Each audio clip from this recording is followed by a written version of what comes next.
If you had told me in 2019 that in under 5 years Mr. Putin will be told to buzz off, Russian banks will be sanctioned, freedom of speech will at least be considered, even though not fully embraced, and a massive protest will erupt that will not result in thousands being gunned down, and all of that happening in the same year in Uzbekistan, I would have told you that's crazy talk. Heck, even the most optimistic and westernized Uzbeks didn't think that was possible even 4 years ago, let alone 7 years ago. Not to mention society going from 360p official clips with the dear leader to music videos with global partners made by private entities, or to see Russian professionals willingly move into the country for work. But all of these did happen, some gradually over the last 7 years and some quite suddenly over the last year. From the moment of my visit in the region and until I'm publishing this video, even more things, fundamental ones in fact, changed as well. How did that happen? And why? And what exactly is the vision? Let's explore.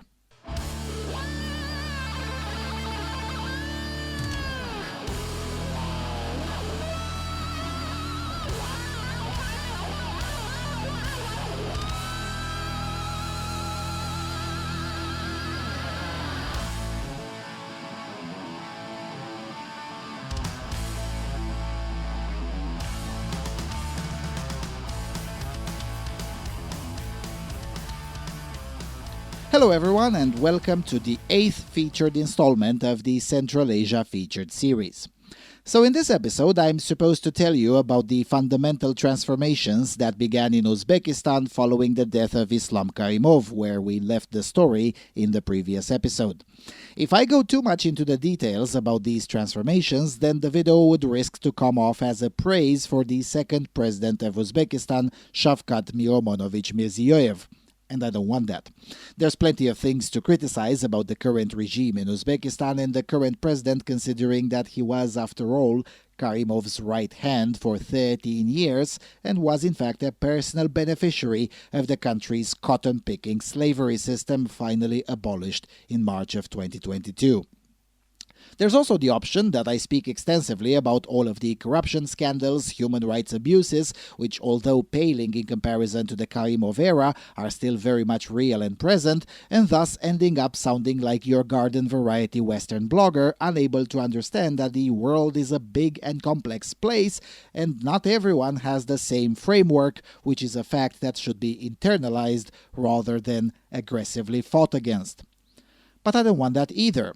There's already plenty of writing available on the internet that goes into great detail about both serious human rights abuses, such as the slanted trials, borderline show trials against the alleged organizers of the Kalpakstan protests, and the less serious abuses, such as universities sharing the personal data of students with students of the opposite sex to facilitate marriage, a practice strongly denounced by the 5 feminists in the country, but otherwise praised or shrugged off by the vast majority of the population, which continues to view marriage as the primary objective with the view to make as many children as possible.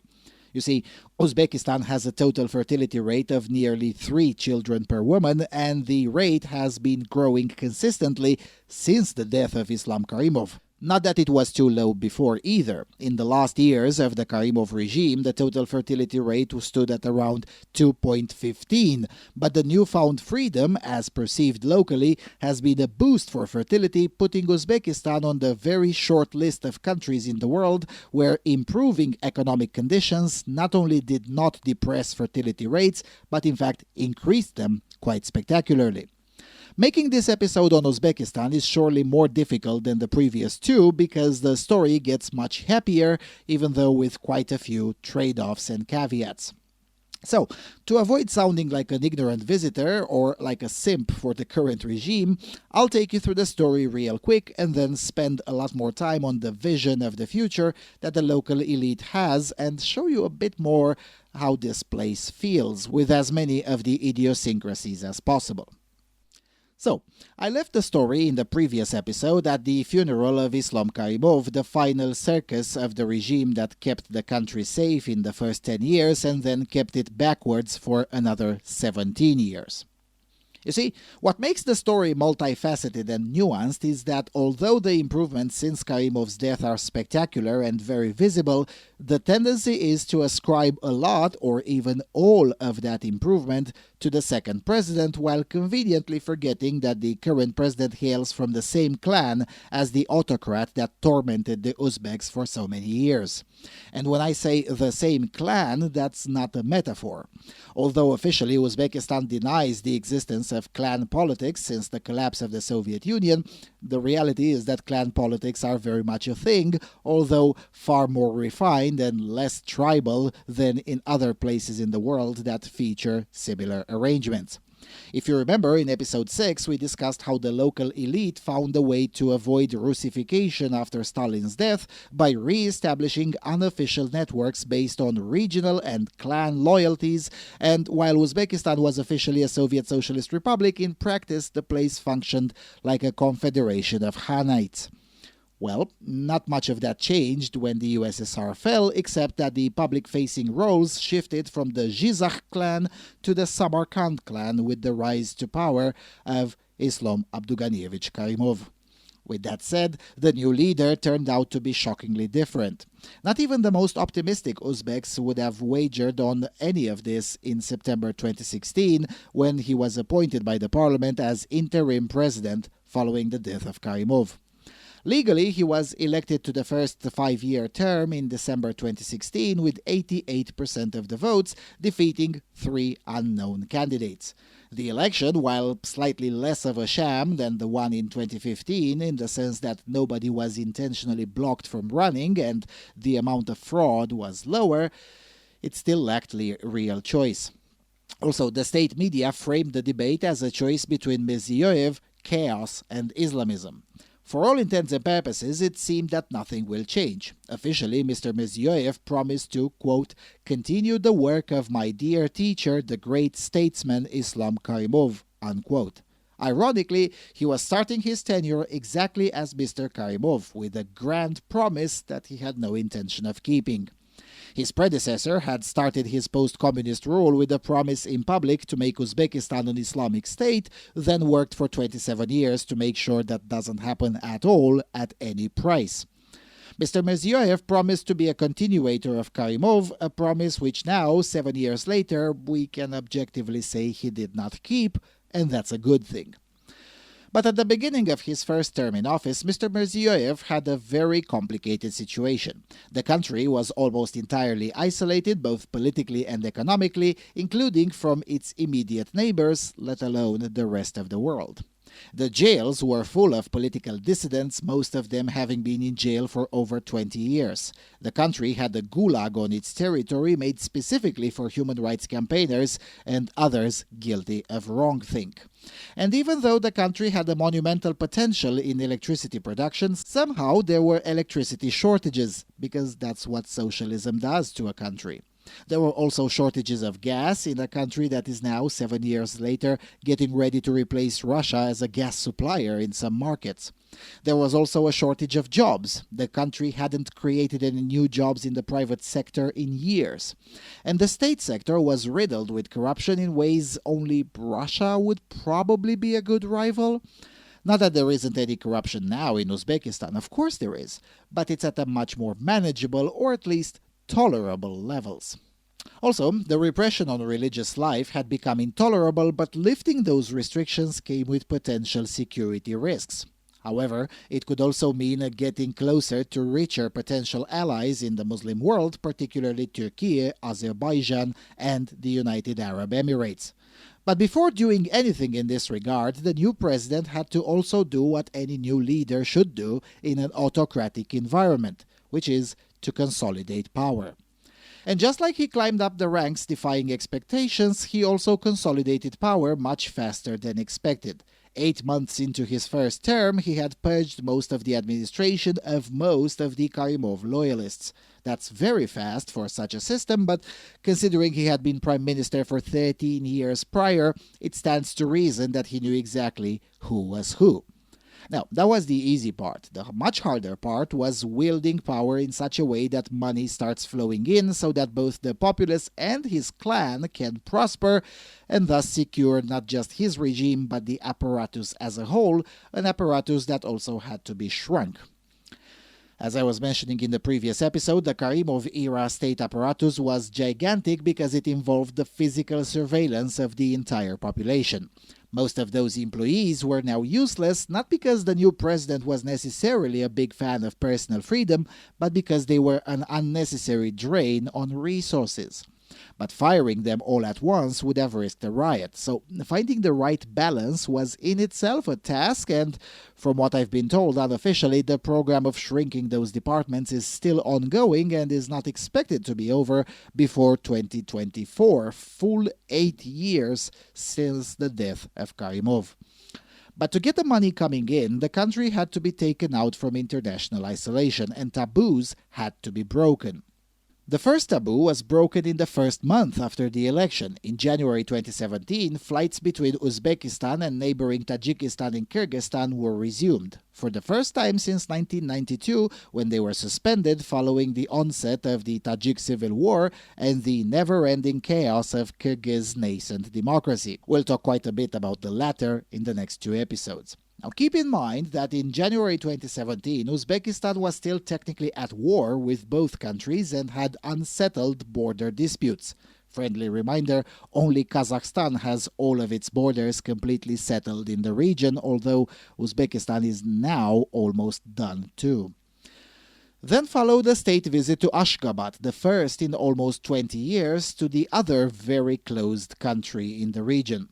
This was not just symbolic, but also with policy implications, because it was a diplomatic, high-level announcement to the neighbor that Uzbekistan will no longer be a closed black box and that Turkmenistan will have to grapple with that, as it will be expected of them to adapt to Uzbekistan's new policy. This sounded foolish in 2017, but by 2022, Ashgabat was openly promoted to regular people as a place to visit and as a place to do business. The Berdimuhamedov dynasty agreed to open up their country, at least on the Uzbek side. Then came the lifting of restrictions locally. The economic restrictions on owning hard currency came first. Then came the abolition of the random inspection system, which enriched local state apparatchiks through bribery and extortion.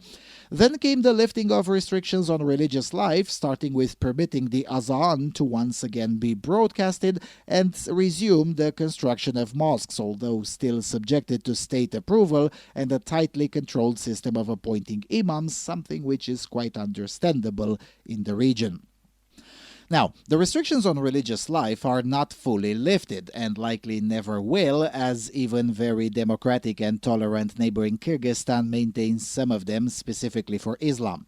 In fact, over the last 2 years, Uzbekistan reactivated an older policy of forcibly shaving the beards of younger Muslim men. While officially there is no ban on beards, the state continues to be very afraid of excessive piety and tries as hard as it can, without being so violent as the previous regime, to guide as many people as possible into the secular-friendly, state-approved version of the faith. Why? Because the risk of radicalization when living next to Afghanistan is a real one, and the new president is trying to mitigate it without boiling people alive or mass incarceration. Will it work? Well, 7 years in, it seems to be working. At least in public, it's quite common to see a lady in almost beach outfit hanging out for a cigarette with some soda with another lady in full abaya, something which I had only seen prior in Bosnia, a country which will take offense if you call it a Muslim country, but that's a story for another day. In Dar al-Islam, if we accept that the Arabs are the Orthodox, the Turks are the Catholics, then surely the Uzbeks are the Protestants. Like, for real. The number of idiosyncrasies is quite spectacular. In many ways, the country is more pious than Turkey, just like many neo-Protestants can be more pious than the Catholics in the Christian world, but at the same time, there's features that would be absolutely haram in both Turkey and the United Arab Emirates, such as a prayer hallway in front of the toilet in a bar that serves alcohol. or permission to go in a mosque without really observing its rules, such as head covered for women. As long as you take your shoes out, you're all good, at least in the central mosques. I presume it's a bit more rigid in the neighborhoods, but I didn't have the time to deeply explore this. But where the new president really started making a difference was when he got closer to the elite in Kazakhstan and, through their connections, struck a very lucrative deal with the United Arab Emirates in 2019. When COVID hit, Uzbekistan went against the trend and opened up its tourism even more, and also in 2020 the country accelerated the privatization program. But perhaps most important accomplishments came from the people of Uzbekistan themselves.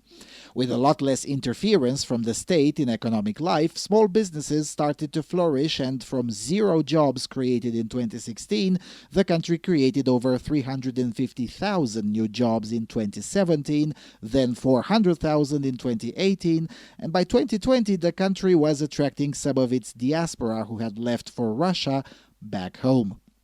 As of the moment of this recording, Uzbekistan still hasn't been admitted into the World Trade Organization, which is a flagship objective of Mirziyoyev's second term. Oh yeah, he was re-elected in 2021. I'm sure you're surprised. Nevertheless, even without WTO membership, investment started pouring into the country with advantageous fiscal conditions even for small investors. With as little as $200,000, one can start building his own little empire here. And quite a few more or less regular Joes from the West showed up to take their chances. Some of them succeeded, some not so much, but it still made a positive difference. I was mentioning earlier about a gulag. That would be the Jaslik prison, closed down more or less unceremoniously in 2019, exactly 20 years after it had been established. Jaslik was opened after the Tashkent bombings of 1999, when an assassination attempt on Karimov also occurred, and justified as a place to hold the most dangerous criminals in the country. But, as usual, it turned into a penal colony, effectively a gulag, and by 2012 it wasn't holding dangerous criminals anymore, but dissidents of all stripes. But perhaps the most important diplomatic successes that also translated into tangible improvements for regular people came in 2022 after the escalation in Ukraine by Russia. For starters, Uzbekistan refused to back Russia. Then it joined the Western sanctions on Russia, starting with the banking sector and then slowly with everything else, without ever being asked. Then Samarkand hosted Xi Jinping's first state visit since the so-called pandemic for the Council of Heads of States of the Shanghai Cooperation Organization. The SCO is usually not particularly important, but in 2022 it was made important because it was the first opportunity to meet Putin outside Russia since the onset of the war. And things did not go well. Uzbekistan looked good, but Russia not so much. These events accelerated Uzbekistan's integration into the world markets and thus accelerated foreign direct investment into the country, rapidly increasing the standard of living and expectations of most of the populace. Also, for the first time since independence, Russians are immigrating into the country voluntarily to look for work, which also turned out to be a very good thing when troubles stemming from liberalization started appearing. For instance, the central heating system in Tashkent failed this winter as it hadn't been repaired since the times of the Soviet Union. With older Russians with know-how now once again in the country fleeing Putin's mobilization, and with the new money flowing into the country, it was easier than ever to fix the problem. In the past, it would have taken years to fix such an issue, if it were ever fixed. And it's not just the little things, it's the big things too. This area of Tashkent has been built in the last few years to serve as a business hub. Yes, it looks a bit cringe and too Singaporeish for the local standard, but it was built with foreign money using local workforce, and it's maintained with local workforce. A few other like these are under construction in Bukhara, Khiva, and the outskirts of Samarkand, plus multiple industrial parks too. That's plenty of jobs for Uzbek men, something which other countries continue to struggle to offer. Meanwhile, although reality is easy to observe for anyone willing to walk around the cities of the country, in public the new president still maintains a neutrality rhetoric in order to avoid pissing off the old guard too soon. Here's Shavkat Mirziyoyev in the March of 2023. Sizlar bilinglar, mana zamon juda murakkab. Hozir aytayapti katta davlatlar. O'zbekiston san kim tomon deyapti. Bo'ldi endi, neytral bo'lib yurishing bo'ldi, yo u tomonga o'tgin, yo bu tomonga o'tgin. Qattiq aytib, vakillari ham kelib, o'zlari ham shunga da'vat qilyapti. Bizga kerak O'rta Osiyoda O'zbekiston 36 million bo'ldi. 3-4 yilda 40 million bo'ladi, katta davlat bo'ladi. Kim tomonsan deyapti. Qani qanday og'ir savolga qanday javob berish kerak? Savol javob bitta. Bir tomonman. Millatim, xalqim, buyuk O'zbekistonimning manfaati uchun o'lishga ham tayyorman deb javob beraman. Now, the reason I say he's trying not to upset the old guard is because, as the record of history shows, and as you know, even from the brief stories I told you in the previous 2 episodes, Uzbekistan is a country that is really not a big fan of revolutions at all. Change, when it is permitted, has to come slowly with the blessing of the elite and preferably without too much enthusiasm. Now, that may not be possible 15 years from now. The sudden rise in fertility following the death of Islam Karimov means an extra million children, now aged 5 to 8, entering schools. 15 years from now, they will all be very enthusiastic, numerically potent young generation who will want a lot more than what the 20-year-olds of today want. The 20 to 25-year-olds of today were born in the most depressing times of the country, at the height of the dictatorship, isolationism, and hopelessness, and they lived through the entirety of the decline. The 20 to 25-year-olds of the year 2040 will have lived their whole lives through the best period in the country's history, unless the current regime goes wrong again, which it might. But if nothing seriously happens, Uzbekistan of 2040 will be an entirely different place than it is now. How different? Well, for starters, it may be more of a civilizational center, as it was 120 years ago. Now, nobody should expect the entirety of the current regime's vision to be implemented, but there are a few aspects that will end up happening. For starters, it's the emergence of a new standard to deal with dissidents. While nobody really believed in the genuineness of the reforms in 2019, they were tested in 2022 during the Karakalpakstan protests. Yes, there were still casualties, and yes, the trials on the issue were a bit questionable, but the demand was fulfilled. The new constitutional amendments were voted upon in April and were mindful of the protesters' requests. That never happened before, ever. Also, with the progress achieved on settling the border issues, the likelihood of extended problems with the neighbors is now lower, and will be even lower. The biggest question mark will remain the religious question, and this is where I need to show you something. This is the construction site for the upcoming Center of Islamic Civilization. The physical details of this are less important, although the complex looks like it's going to be huge. Hopefully, I'll get to visit it once it's finished in a few years. What's a lot more important is that this represents the physical incarnation of a vision for the future that was never really articulated in public, but one that becomes, every step of the way, more clear.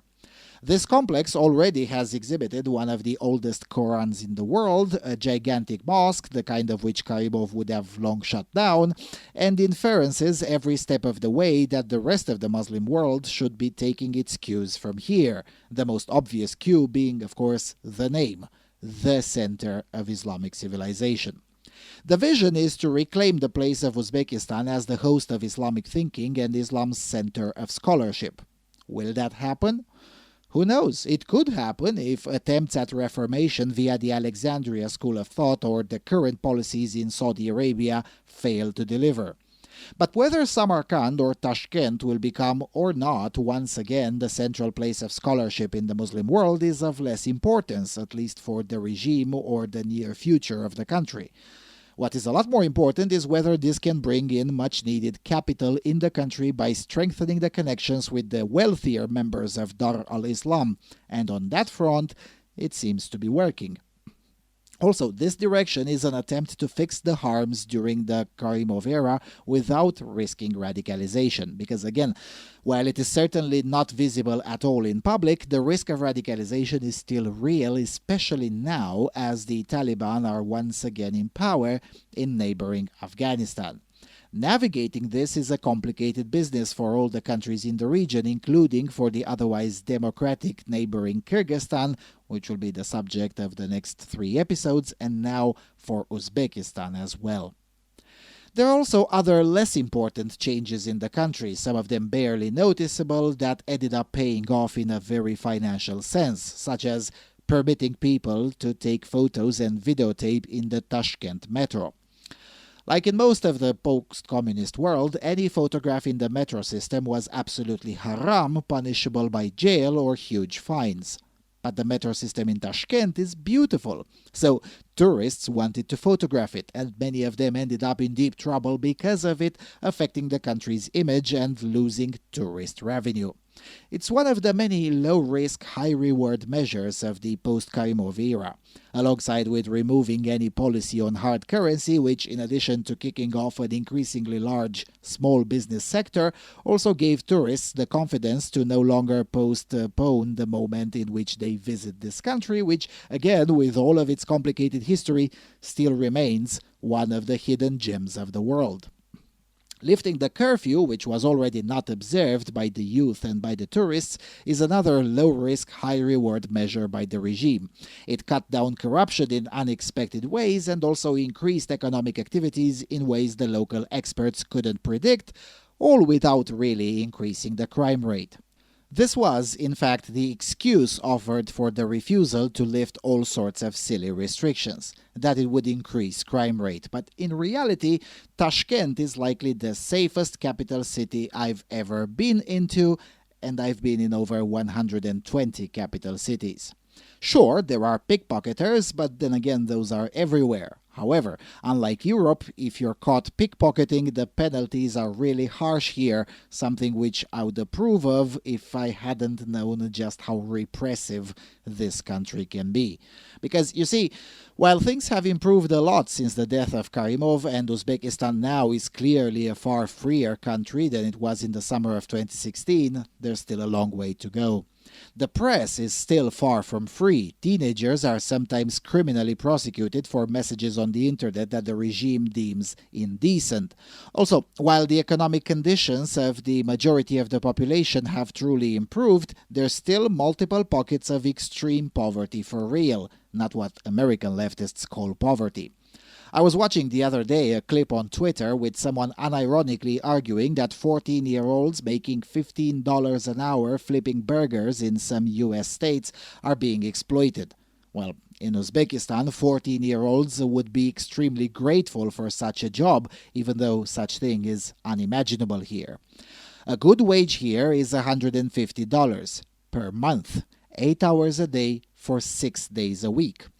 And while bleeding heart Westerners may think this is bad, please do keep in mind that even the merchants in the semi-legal markets like this one used to make less than $100 in net profit merely 6 years ago. When I taped these images, the temperature was around 55 degrees Celsius or 130 Fahrenheit in the shade. Conditions can be very rough here. Even so, the Uzbeks aren't complaining, because everyone remembers just how far worse things used to be less than a decade ago, though, to be fair, there are still risks if you complain. You see, while expression is freer today, it's still far from the standard of neighboring Kazakhstan or Kyrgyzstan. Forget about the press. Regular people are still quite shy about discussing politics. Kazakh media isn't too free either, but regular people will readily and openly discuss about how the government sucks without flinching. This is still not the case in Uzbekistan. The people who did tell me things were either business owners who had worked in Europe before or lower-tier members of the regime who knew that it's no longer an issue to speak freely with a foreigner. In effect, on the issue of speech, it is a case where the regime is slightly more liberal than the populace, even though the regime is far from liberal. Now, I can't pretend to know what the future holds for Uzbekistan, and indeed this video is too short compared to how many things I learned here, but hey, I try to adapt to the age of short attention spans. But given the current trends, most of them, yes, started intentionally by the post-Karimov administration, while others being a consequence of at least trying not to be DPRK, the future should look brighter for this country. But there are many threats, the main one coming from the current regime. The constitution is about to be changed to allow Mr. Berzioyev to run again, which I'm sure this comes as a surprise to everyone. The main test will come next year after the constitutional reforms. Will the regime revert to the old ways? Will it slow down the pace of reforms? These are questions on which we can speculate, but we really can't know the answer. Obviously, my personal preference would be for things to continue to improve because I'd like to see an even more prosperous Uzbekistan next time I'm here. Also, unlike Europe, where environmental concerns are a code word for communism, in Uzbekistan this is a real issue and a legacy of communism. The USSR's and Karimov's policies have borked the environment in multiple ways in this country, and fixing that, or at the very least seriously attempting it, will require a lot of money and some innovation, none of which can be achieved without at least some degree of freedom. Renouncing the constitutional amendments concerning the autonomy of the Karakalpakstan Republic bought some short-term social peace, but long-term, the Karakalpak people will have to be helped to deal with the environmental disasters, not just around the Aral Sea, which is in itself a huge issue, but around the Western Territory where the soil has been significantly damaged by the intensive harvesting of cotton. Yes, the worst practices are now over, but addressing the aftermath will be costly. Even if for these practical reasons alone, and it would be in the interest of the new administration to maintain course. We'll see what happens, but one thing is clear, Uzbekistan is still an underrated place. In a way, Uzbekistan needs to be made great again. And with all of that being said, thank you all for watching. Thank you for your continuous and generous financial support. Don't forget to subscribe, visit our website, and if you like this, please consider supporting the next series. And with that, I will see you all soon on the Freedom Alternative.